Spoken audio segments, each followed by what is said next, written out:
It's that time of year. It's NFL playoff time where 12 of the NFL's best teams lock in order to reach the ultimate goal of winning the Super Bowl. And if they're locked in, that means I'm locked in too. And you can tell I'm locked in. I got the glasses on for extra sophistication while I give these picks, right? I got the Adrian Peterson thrifted jersey on right now. And I got, a little fresh cut, you know what I'm saying? Like I told y'all, no more chop Zay for these videos, right? We're here to give an expert breakdown while looking good too. So here are my 2025 NFL playoff predictions. Now the playoffs this year are going to be really hard to predict. It's such a wide open field on both sides of the NFL this season. So I'm going to try my best to give some picks, but I think everyone should be open to a wild playoffs this year. And I think my bracket will reflect that. Our first matchup, the Houston Texans, the 5 seed, against the number 4 seed home team in the Pittsburgh Steelers. Now, this should be a defensive matchup, to say the least. Two proud defensive teams built on their identity and their defensive line.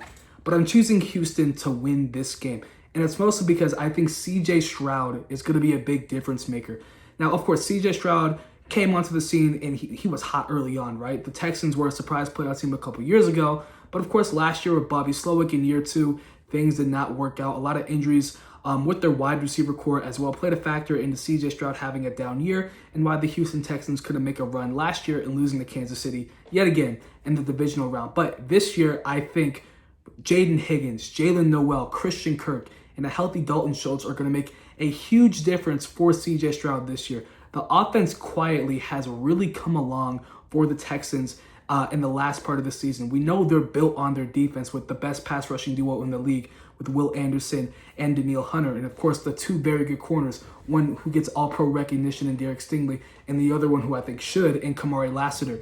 We know they get all the recognition for why the Houston Texans are so great, but the offense has really come along as of late, and they're a really big sleeper for this AFC crown. And I think that'll be the biggest difference maker against the Steelers, who of course are on and off in terms of their defense. Sometimes they're really good and sometimes they're really bad. And I think with Houston right now and how they're playing on offense, I think we see I don't want to say a dominant win, but I think a win that Houston controls.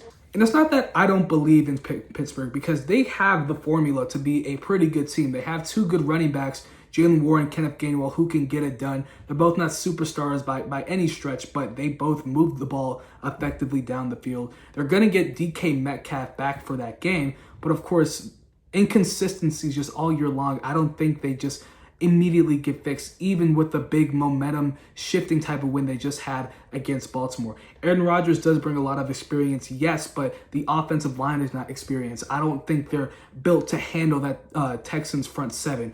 I think even with DK Metcalf back in the lineup, I think he does get taken out of the game by the two corners I just mentioned, Derek Stingley and Kamari Lassiter. And at the end of the day, I just don't think they're as good as Houston, who I've had all year as a Super Bowl sleeper out the AFC. So I do think Houston does win this game at Heinz Field or Acrisure Stadium. Our next AFC matchup sees the Jacksonville Jaguars back in the playoffs for the first time in 3 years against the Buffalo Bills, a perennial contender in the AFC. Before I start, I low-key got to take the glasses off. They keep falling off my face. All right, but yeah, this matchup should be a classic game. It's between two very good teams. The Buffalo Bills, like I just mentioned, have been perennial contenders since 2019 for the AFC's top throne. And now that the Chiefs are out of the mix for the AFC, I think the Buffalo Bills do provide an intriguing option for a team to represent the AFC in the Super Bowl. And of course, Jacksonville's the hottest team in the NFL right now. So who do I choose between these two teams? Well,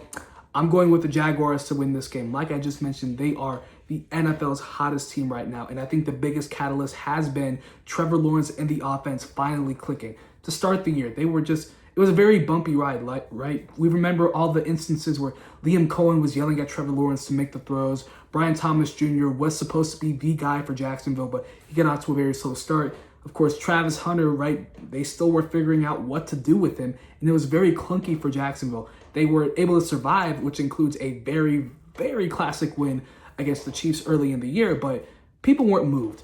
But this last half of the season, the offense has really come alive, and it's thanks to the emergence of Parker Washington as really the team's wide receiver one on the outside, getting back Brenton Strange back healthy at the tight end position. He is very good. And of course, the Jakobi Meyers trade. Jakobi Meyers is playing the full-time role that Travis Hunter was supposed to split throughout the year, playing that slot position. That's very important to a Liam Cohen offense. We saw Chris Godwin last year for the Buccaneers really perfect that role. And now Jakobi Meyers is playing a very big part as to why Jacksonville's offense has been so good. And of course, the run game too. Hasn't been a very good unit for the past couple of years, but Travis Etienne is running the ball very effectively. The offensive line is also playing very well in the run game. It is why I think Jacksonville will win this game. The defense has always been very good for Jacksonville too. They have, I think, an elite run defense, and if you can shut down Buffalo and their run game, I think you can shut down the Bills and really take them out of any game. That's been proven throughout the season and most of Buffalo's losses in general this year. And Buffalo is going to be a very popular pick out of the AFC just because they've been contenders for so long, and they have Josh Allen and the NFL's leading rusher this year in James Cook.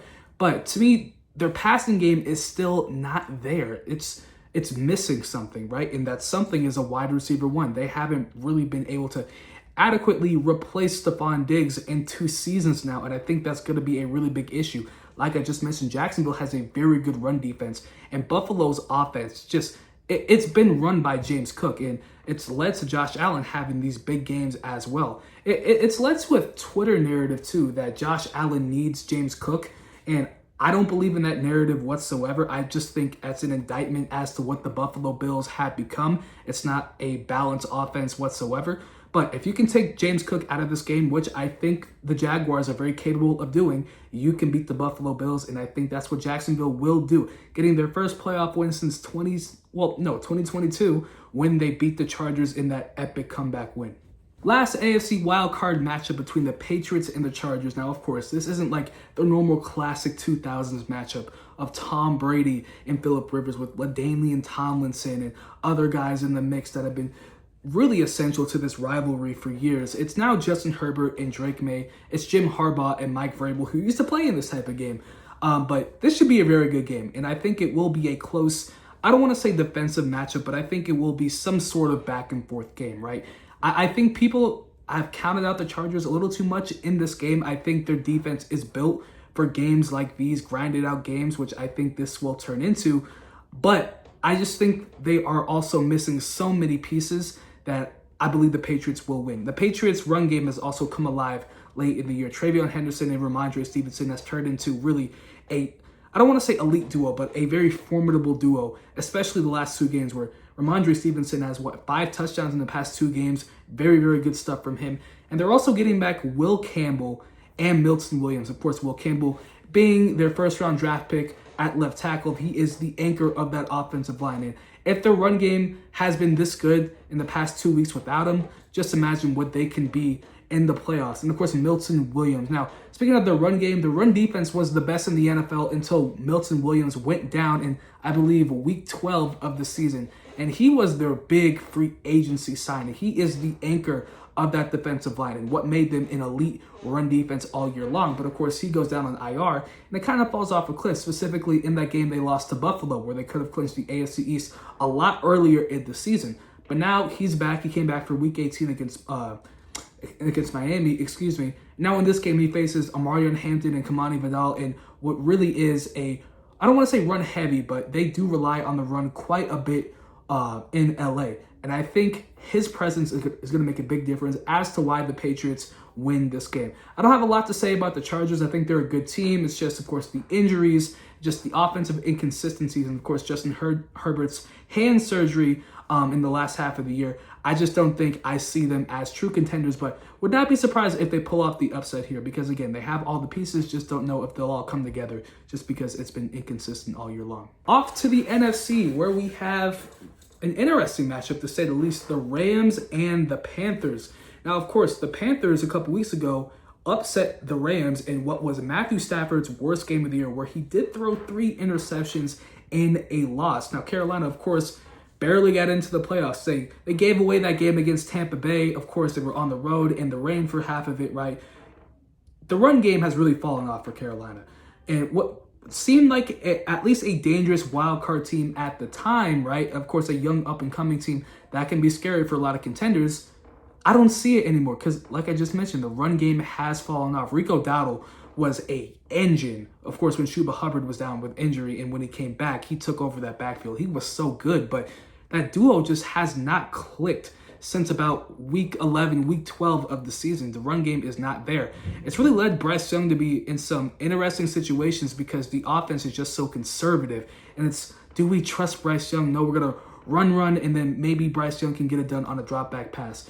But if the run game is not there, then the play action game where Bryce Young and the offense is best will not be there for Carolina. That's not good against a Rams defense who is getting healthier. Quentin Lake, right, one of the best safeties in the NFL who just got a contract extension, is back healthy for the Rams. I think that's going to play a huge difference. Remember, he missed that Carolina Panthers game. That's the first game he missed when he was on IR. And it's a big reason why the Rams have dropped 3 games in their last 6, leading them to be the number 5 seed in the NFC. He's going to be a huge factor as to why I think the Rams are going to win this game. That also includes Devontae Adams, who's now back. He didn't miss that Panthers game, but he has missed about three of the last games here. Of course, he was out for that Seattle game. I think his presence was definitely missed in the red zone. So I think with the Rams back healthy, with all their Super Bowl experience, with all their veterans, with their Super Bowl winning head coach, one of the best in the NFL, and Sean McVay, they get it done against the up-and-coming Carolina Panthers. Now, I would not be surprised if the Panthers pull off the upset just because they've already done it. But I think the Rams' experience and how the last part of the season has gone down, I think a different engine is starting to turn for the Rams, right? It's winning time right now, and they're not going to let the Panthers stand in their way. Next, the 3 and the 6 seed matchup featuring 2 of the NFC's perennial powerhouses in the Eagles and the 49ers, of course, with the Eagles being the defending Super Bowl champions of 2024. Now, this is a very interesting matchup between the Eagles, who have just been struggling all year long, but they found a way to win 11 games, and the 49ers, who are quite literally limping into this playoff matchup. Who do I choose between these two? I'm rolling with the Eagles. I think the Eagles, since the Cowboys really fell off a cliff, it gave them new life, right? It gave them at least a second chance to really save the season, and I think that's going to make a big difference into another potential playoff run for them. The offensive inconsistencies really have been the Achilles heel of this Eagles team all year long, and it really felt like after they lost to the Cowboys, their season was about to fall apart. But of course, the Cowboys falling off gave them new life. The offense kind of got back to their identity where they said, hey, we're just going to run the ball. We're going to control the clock. We're going to do what we do. The defense is going to win the game, and the offense is just going to do its part. And that's worked for the most part so far. Of course, they got a big win against the Bills in Week 16 a couple weeks ago. Now, with the 49ers, right, 12-5, it's an amazing feat for this team. It's what we can expect. It's even better when you realize how injured this team has been all year long. Of course, Brock Purdy being the main guy who's been injured. Mac Jones has stepped in, giving them some nice moments. But of course, they're without Fred Warner, who I think arguably is the best player in the NFL, the greatest linebacker I've ever seen with my own 2 eyes. Of course, Nick Bosa has been out for the majority of the year. Their pass rush has suffered because of that. But it really seems like at least they've managed to, to make it work, right? With the pieces they have. Robert Saleh has done a solid job with that all year long. And their defense, at least being clutch, right? That's really been a big factor as to why they're 12-5. But I'm not moved by their defense still. I'm not moved by their defense. And watching that Chicago game, even though they won, and it was really because of the offense as to why they won that game, but that 38 points they gave it to Chicago and almost giving up the game against an injured Chicago wide receiver core. Caleb Williams had a big game in his own respect. That just made me think, I don't think the Niners can win the Super Bowl this season. They're just not healthy enough for me. And I think the Eagles really get back to their formula like I just mentioned. They're going to control the clock. They're going to let their defense win the game. The offensive line and the run game has been very, very mid all year long. I think this is a perfect Eagles script for them to win this game. I think they even put up some points, maybe 30 points for this Eagles offense. We haven't seen that consistently all year long, but I think it can happen against the 49ers. It's been a great year for them all year long. They got another elite year out of Christian McCaffrey. Hopefully he can continue that into 2026, but this team is just not healthy enough to make it to the second round, in my opinion. The 2 and the 7 matchup is one of the NFL's greatest rivalries, the Bears and the Packers. And I'm just going to keep it real with you. I'm not picking the Packers to win this game. I'm not. And it's for a multitude of reasons. They get Jordan Love healthy. That's great. That's fantastic, right? But the 7 seed was made for the Green Bay Packers. This is their 3rd straight year as the 7 seed in the NFC. And while they made it work in 2023 as a young up-and-coming team against, unfortunately, my Cowboys, right? They should have made the conference championship that year. But otherwise, right, they beat the Cowboys in 23, almost beat the Niners that year. The past 2 years, they just have not been a good team, right? They got bounced early by the Eagles in 24, and then this year they are another team who's limping into the playoffs. But it's not that they're just injured, right? Micah Parsons being out is a big deal, but their run game is terrible. The run game has been an identity. It's been part of the identity for Matt LaFleur for so many years. Aaron Jones and A.J. Dillon, when he first got there, they signed Josh Jacobs to be that guy for these type of games, right? But Josh Jacobs just has not been good all year. He has not recorded one game over 100 yards rushing all year long. Their only 100-yard rushing game was with Josh Jacobs out and Emmanuel Wilson taking over the reins against the Vikings all the way back in the early season. So the run game not being there for Green Bay against a pretty solid Chicago Bears defense is another reason why I don't think they're good enough to win this playoff game. I just think they only got here because the 7th seed even exists in the first place. Their run defense has not been that great either. Of course, a couple weeks ago, they just gave up over 250 yards rushing to Derrick Henry and let him take over the game.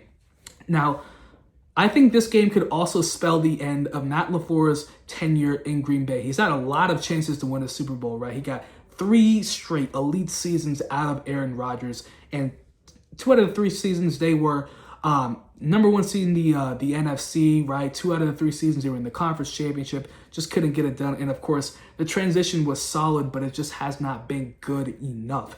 And I think another first-round exit could spell the end for Matt LaFleur in Green Bay. Now, Chicago, of course, the run game's been good all year long. Hopefully they can get back a healthy Rome Odunze as another red zone threat for Caleb Williams, who has really come along in the last couple weeks of the season here. I think the Bears win this game pretty handily, in my opinion. The Packers just, even with Trayvon Diggs signing there, I just don't think they're good enough to win this game. On to the divisional round of the AFC, where the 1-seeded Denver Broncos, yes, the 1-seeded Denver Broncos, face off against the Houston Texans. The Broncos have not been the 1 seed in the AFC since 2015, which is the last time they won the Super Bowl. So 10 seasons ago, they were in the same position. Now, they play Houston. Houston is a perennial AFC division round team, right? They're just always there. And it's been like that since the early 2010s, since the days of J.J. Watt, since Matt Schaub, since throwback name Tom Savage at quarterback, right? D-Hop, all these guys, right? Can this be the team that's different for Houston, the team that finally gets them over the hump? They have 0 conference championship appearances across their existence as a franchise. And for me, that's yes. I have the Houston Texans upsetting the Denver Broncos in the second round of the playoffs. And here's why. If we go all the way back to, I believe, week 8 or week 9, when these two teams faced off, it was a really gritty defensive game. But C.J. Stroud hits his head on the turf at home. He's out for the game with a concussion, and subsequently, he also misses 2 games right after that. That was a very severe concussion. At that moment, I think that's when the Texans lost the game, because Davis Mills, while he's a very capable backup quarterback, he's just not the franchise guy that C.J. Stroud is. And I think Denver's defense was really able to take advantage of that. I think C.J. Stroud could have delivered another clutch moment, set up Ka'imi Fairbairn for a potential game-winning field goal, but it didn't happen. Denver's defense really pounced on that opportunity to seal the game, and they did just that. Now, Denver reminds me a lot of what Kansas City was last year. But what Kansas City brought to the table last year that's different from what Denver is so much experience, right? They were 3-time Super Bowl champions, the back-to-back defending champions of the NFL. And even though they were barely winning their games, you just knew they were always going to find a way to win because they were just that good and had that much experience in comparison to any other team they were playing. Of course, up to the Super Bowl where they just got blown out. The Broncos don't have that. They are a team that no one expected to be this dominant and win this many close games, but I just feel like time is running out for Denver. They're going to run into a team who's just as good and has just as good as a defense, but who also has a guy on the other end that can close out games. And I think C.J. Stroud, this is his moment to do that, and I think he'll finally get it done. I think this will be C.J. Stroud's redemption for the past 2 years. Past 2 years, they've run into the Kansas City Chiefs on their Super Bowl runs. Last year, they lost to Kansas City. the year before his rookie year. They got killed by Kansas City. I think this is the time that CJ Stroud gets it done because they're not playing the Chiefs anymore. Everybody looks at the Bills as a team that they're saying, yeah, they're not playing the Chiefs anymore. They're going to make it out the AFC because of that. That roadblock is dead and gone. The same thing can be said for the Texans, who their defense, like I mentioned, has been elite all year. The offense is coming along. And, of course, I think they have the quarterback to get it done. So while Denver, great team, great future. Bo Nix is a good quarterback. Run game's coming along, of course, with RJ Harvey. I think it's Houston's time. They remind me of the 2007 Giants a little bit. I think they pull off the upset. Now, this Jacksonville and Patriots game, of course, was a rematch of the 2017 AFC Championship where Jacksonville was controlling that game up until the fourth quarter where Tom Brady, Stephon Gilmore, and Julian Edelman said, it's our time to win that game. I remember that game just so much because all the way back in 8th grade when the game was happening, I made a bet with my friend at the time who was a Patriots fan, right? And I was really high on the Jaguars and that Saxonville defense. I was like, hey, I bet you 5 cookies at lunch. I'm betting you 5 cookies right now that Jacksonville gets it done. And I'll never forget watching that game. Through 3 quarters, I thought I was up 3 cookies. I was so up at that moment. That it meant more to me, you know, as a chubbier kid than money at the time. I thought I was up 5 free cookies at lunch. Like, are you serious? But up until the fourth quarter, where the Patriots showed everybody that they're still the Patriots, and even though the Jacksonville Jaguars were a great team, they weren't them. Of course, the Stephon Gilmore tip that led to the 4th down stop for the Patriots. I fell down to my knees. When my mom found out, she was pissed. I had to give away 5 cookies, but it was a classic game. Now, of course, the rematch looks a little bit different. It's not Saxonville, but it's still a really good defensive unit for Jacksonville. Of course, the quarterback matchup is not the elite matchup that Tom Brady and Blake Bortles was, but it's a good one. Who will win this game, though? Give me Jacksonville again. I think, yet again, they are much better than everyone thinks. Across the NFL landscape, people are not moved by Jacksonville, and I don't know why.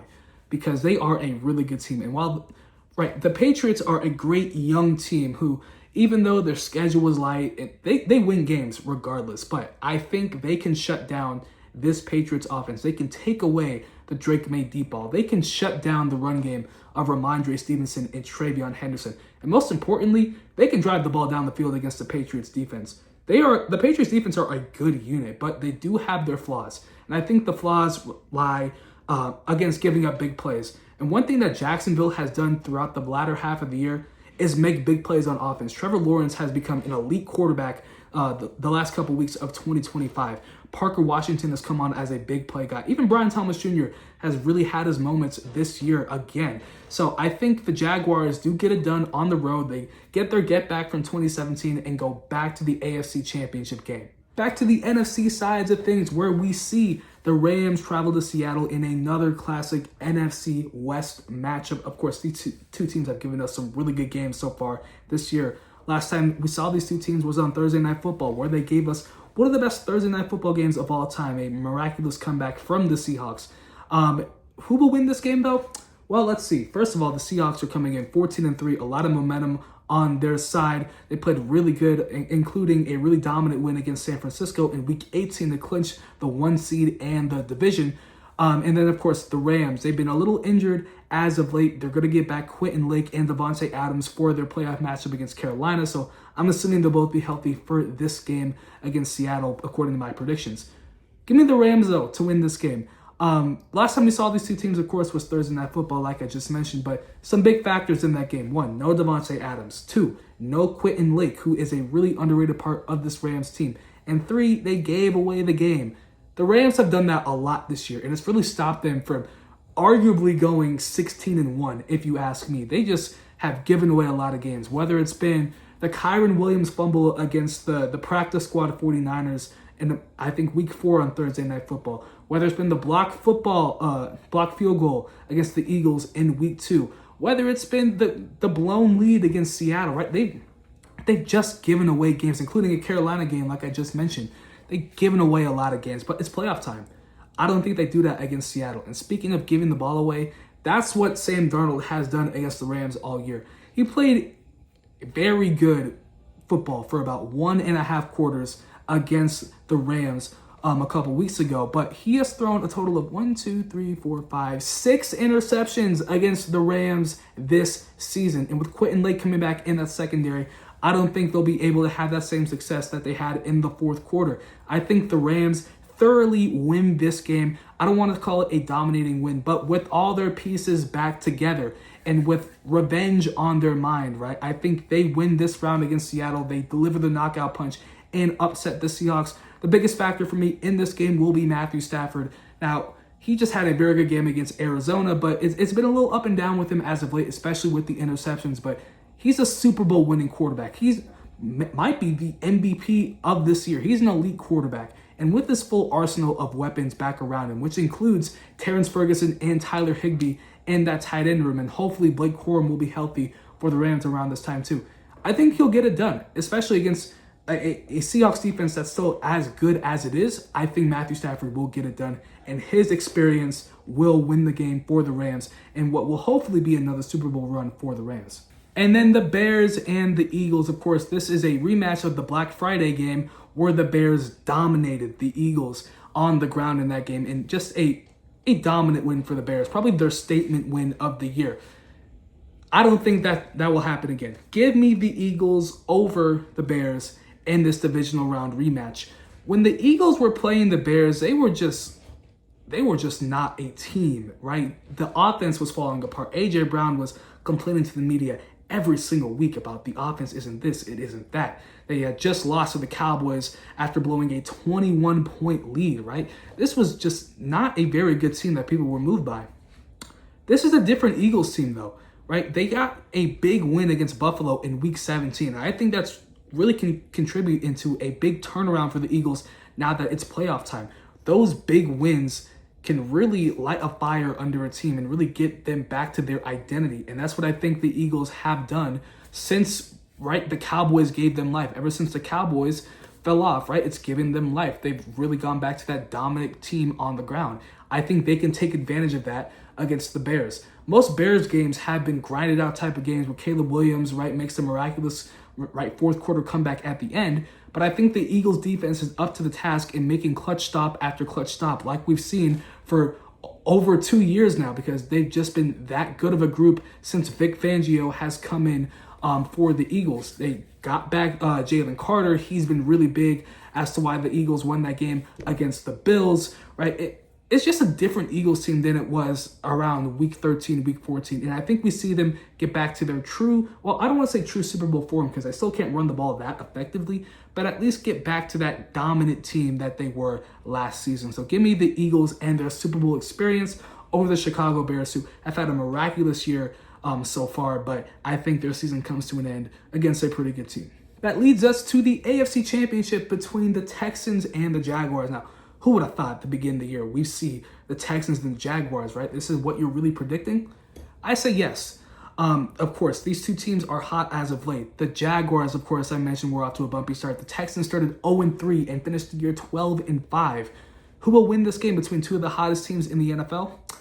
I think it's going to be the Houston Texans. I think this team is built for a Super Bowl type of run. And the Jaguars are a very hot team, but Trevor Lawrence, right, if he gets in a situation where he plays this elite of a defense, I think this is where we can kind of see that turnover-prone Trevor Lawrence really come back into play. Now, of course, Trevor Lawrence has played really well for the past couple of weeks, played really turnover-free, but the offensive line, especially against two great pass rushers like Will Anderson and Danielle Hunter, I think will be a huge difference maker in that game. Of course, the run game has also been huge for the Jaguars for the past couple weeks, but the Texans are very much up to the challenge into stopping this run defense. I know if you take a look back at especially the Raiders game for the Texans, and you say, well, look at Ashton Genty's stats, right? He went off against the Texans, right? If anything, the Texans are falling off. Well, again, like I mentioned, I think the playoffs are the time to right your wrongs that were happening at the end of the year, right? It's a different type of season, right? The same teams that enter the playoffs a lot of times are not the same teams that are in the regular season, right? And I think the Texans are built for a Super Bowl run. CJ Stroud, I think, is that guy. And I think he will deliver an Eli Manning type of, I don't want to say moment, like helmet catch moment like that, but he is at least someone who can deliver the big moments. And I think that's what it's going to come down to in this type of matchup. I think it's going to come down to the coaching, DeMeco Ryans shutting down Liam Cohen's great offense. I think it's going to come down to the front really getting it done for Houston, and I think it's going to come down to CJ Stroud delivering, and of course Kaimi Fairbairn delivering potentially another really clutch moment for Houston. That leads us to the NFC Championship game, where we see the Rams and the Eagles face off once again. Now, last year, these two teams met in the divisional round, where it really did seem like the Rams could pull off the upset in the snow in the Link, right? It would have been a huge win for the Rams and their young team. However, their Achilles heels struck again. Last year, it was their run game. And of course, one of the same problems that really translated into this year was giving away the game. That Kyren Williams fumble ended the game. Now, this year, of course, they met in week 2. And like I mentioned earlier, they lost off a blocked field goal. The Rams had that game won, and then they gave away the game. And of course, before the blocked field goal, they blew a huge early second quarter lead to the Eagles. It was one of the rare games where the Eagles could actually get their offense, especially through the air, moving down the field consistently. Two of the biggest factors for me in this game will be the run defense for the Rams. It's really been what's made the Rams such an elite team this year. They brought in guys to really stop the run this year. And of course, against Philadelphia last year, Saquon Barkley ran all over them, over 200 yards, of course, had that iconic touchdown in the snow. But Poona Ford has really made the difference for the Rams this season. And I think he was brought in for games like this, where you face a run-heavy team, a team that wants to control the clock. He was really brought in for games like this. So I think that's going to be a huge difference maker. And two, Davante Adams and Puka Nacua back healthy.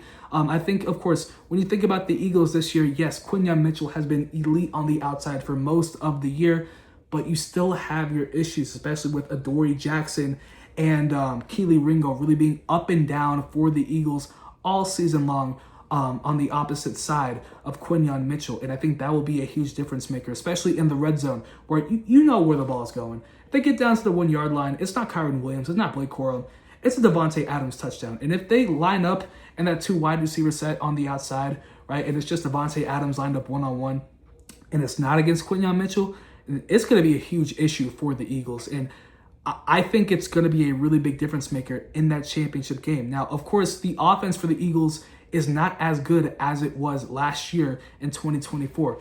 That offense, that Saquon Barkley run game, was the reason why the Eagles even got to the Super Bowl and beat the Rams in the first place. That offense is not the same this year. Their defense is still elite, and it's a Super Bowl caliber defense, and I think they have enough to get up to this point of the year.